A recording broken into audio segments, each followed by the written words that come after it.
Good morning, boys and girls, and welcome to Tea Time with Mr. T. As always, pinkies up, cups in the air, and come in for the clink. Okay, put that right over here. Boys and girls, I have a special treat for you. I really love this book. It's actually one of my absolute favorites.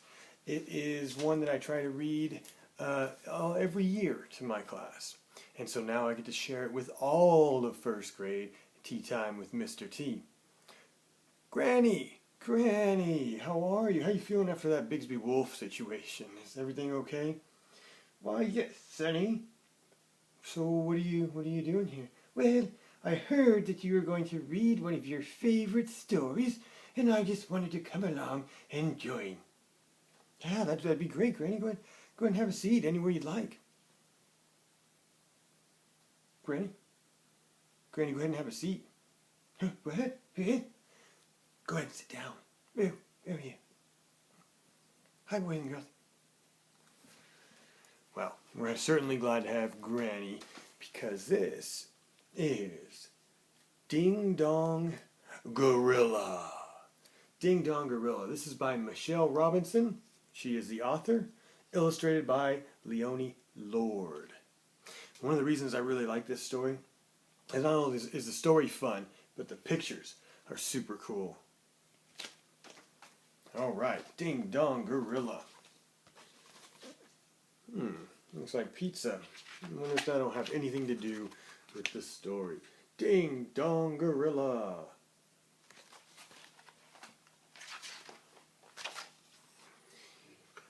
You know, we ordered a pizza. A great big one with extra cheese. Well, I'm afraid I have some bad news. You see, while you were upstairs getting ready for dinner, the doorbell rang. Ding dong. I thought it must be the pizza boy, so I answered it. It was definitely not the pizza boy.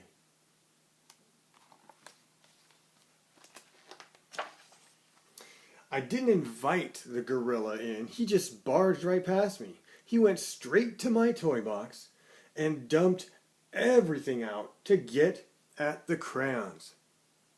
He did lots of coloring, but he wasn't very good at staying between the lines. But that's not the bad news.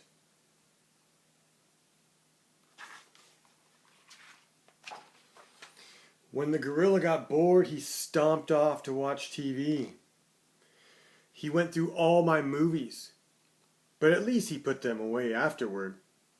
Just not in the right places. That's not the bad news either.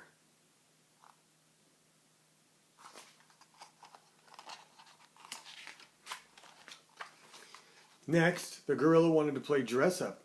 I couldn't stop him. He put on all my clothes, and most of yours too. Then he left them in a dirty pile on my bedroom floor.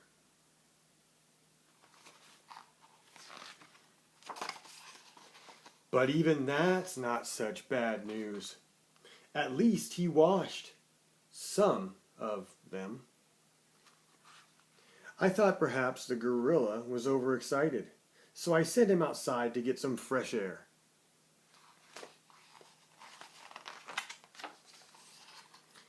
But he got some fresh flowers instead. The garden doesn't look so pretty anymore. The gorilla wanted to play soccer. He wanted to play soccer next, but it was getting dark.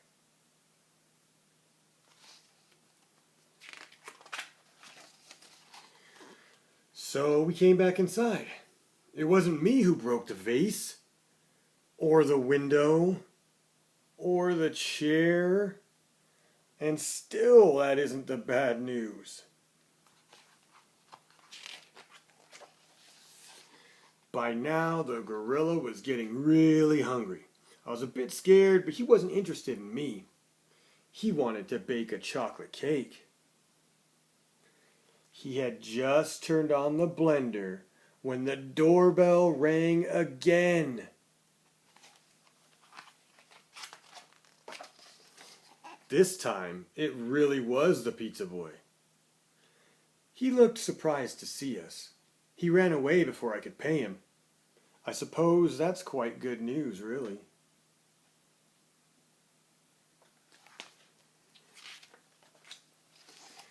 The gorilla ran away when he heard you were coming downstairs. So, you probably won't believe me that he made all this mess. You are bound to blame me and send me to bed without any pizza. But the bad news is... What do you think? What's your prediction? What's the real bad news?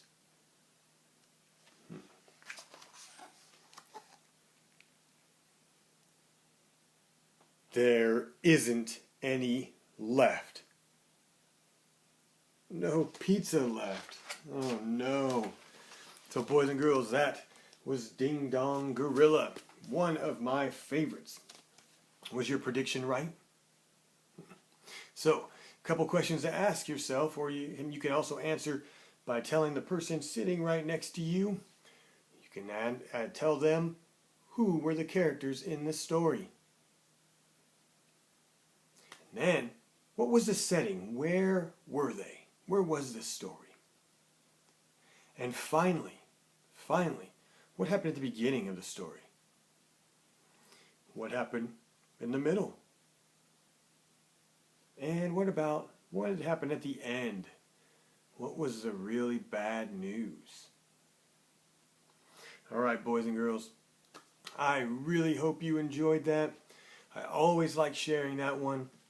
Thank you so much for listening along. Make sure you're reading for 15 minutes tonight.